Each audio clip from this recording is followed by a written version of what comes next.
Hey there, just thought I would drop another video. It's been, I don't know, a couple months I think since I last checked in with you guys. Today is Wednesday and it is December 18th. So December 8th was exactly 8 months since I started using my Jpouch. It seems like it's been such a long time and it's really only been 8 months. So since the last video, nothing significantly has changed. I feel like I'm a little bit stalled as far as the nighttime issues with the Jpouch. But let me back up a little bit. So April 8th was my takedown surgery for my ostomy. That's when I started using my Jpouch. And right now I'm probably still going to the bathroom, I would say 6 to 8 times within a 24-hour period. 2 of those times is still at nighttime. My day pretty much works like this. If I'm working, I get up about 6. I usually go to the bathroom and have breakfast, get ready to work and walk to work and stuff.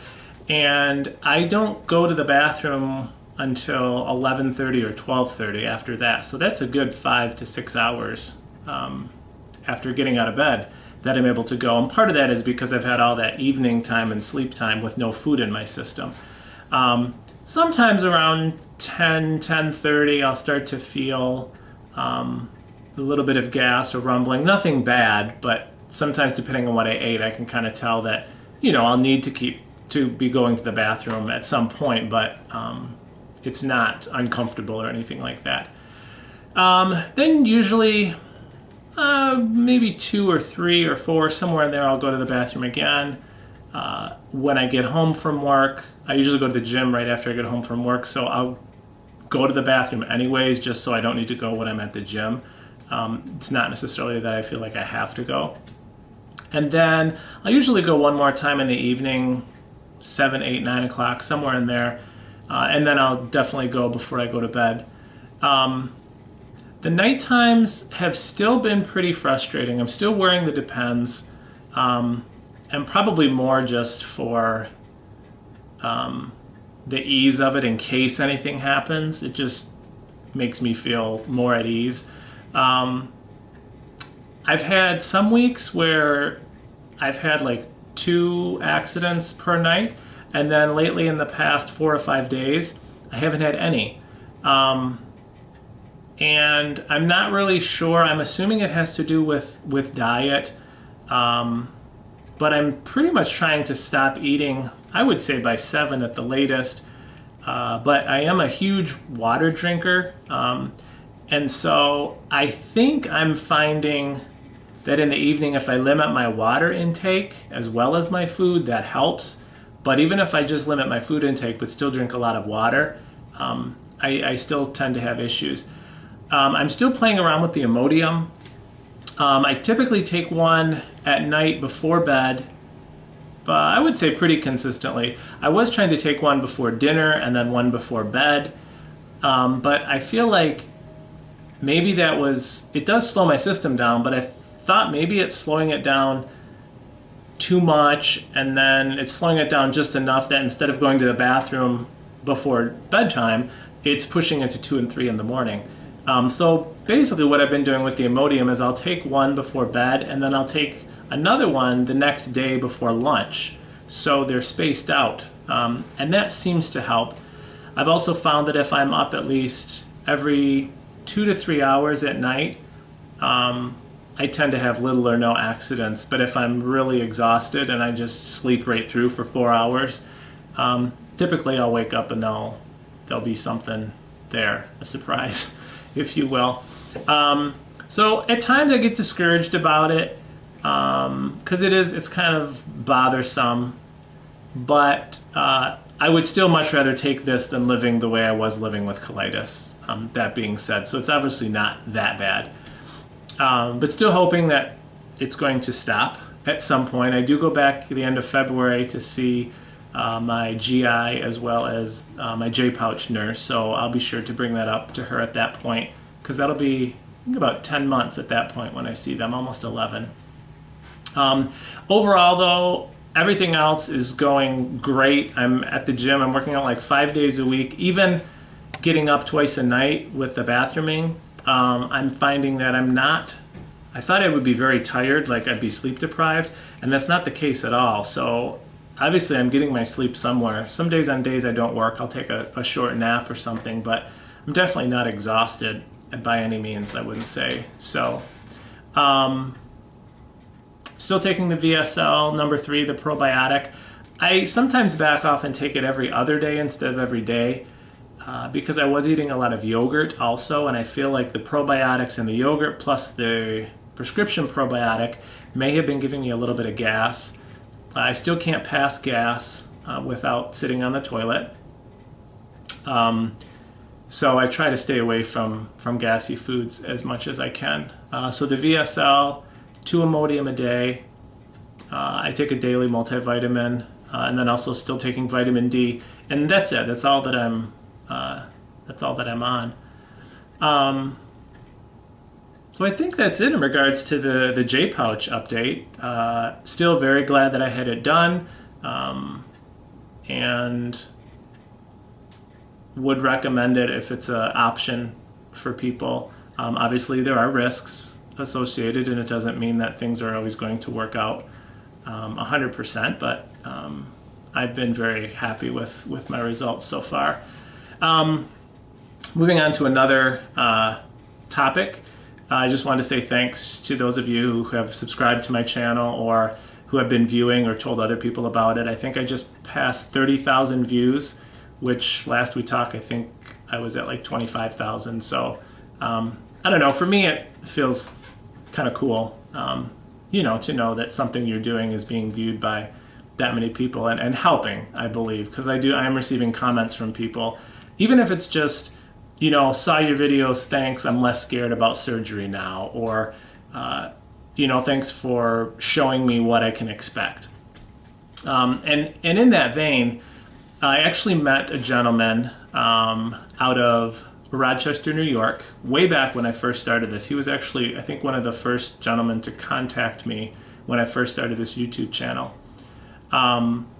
And he had ulcerative colitis, and he basically went through all of this, but back in the mid-70s. I think I have the dates right, Carl. Sorry if I don't have your information right in front of me, but I believe it was the early to mid-70s.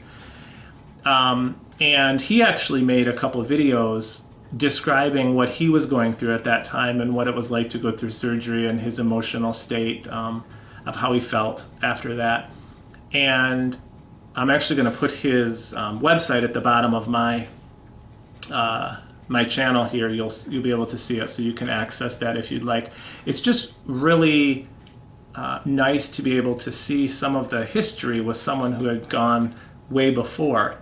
And that's what I've kind of noticed from these channels, from this channel, from the videos. I found, initially I started it as a way to kind of help me process and hopefully reach a few other people, but what I found is I'm really hearing from people and getting their stories, and just like the ulcerative colitis disease, everybody's journey with possibly having a colectomy or not is completely individualized. It's absolutely amazing.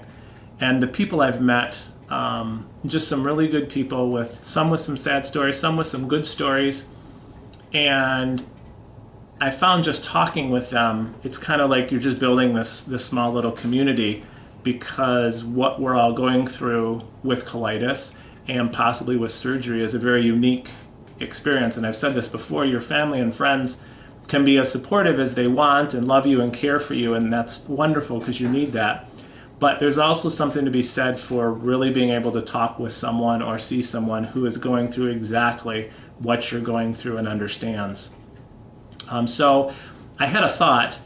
What I would like to do is I want to make, I guess I'll call it a tribute video to all of us who have been going on this journey and fighting this battle with colitis or Crohn's, with the colectomy, with the Jpouch, with the permanent ostomy, and kind of put a face out there to this disease and the issues that can be related to it, because of all the different stories that I've met from people. So my hope is to have those of you who are comfortable send me a picture of yourself, or yourself and your spouse, yourself and your boyfriend, or yourself and your girlfriend, with your pets, with your family, I don't know, surfing, whatever you feel comfortable doing. And then a very short story about yourself, like how old you are, where you live, when you were diagnosed, any surgeries you've had, if you've had a Jpouch, just kind of the, excuse me, the bare bones of what you've been going through and where you're at in the process, and maybe what you've learned about yourself, or what you'd like to tell someone else going through this. And my hope in putting this video together is I'll have a picture of someone, and then their story associated with it. And I also would hope that people might include their email address, or an email address, that someone who sees the video might be able to contact you if they had further questions. For example, there's a gentleman in England who I chat with. There's a few actually.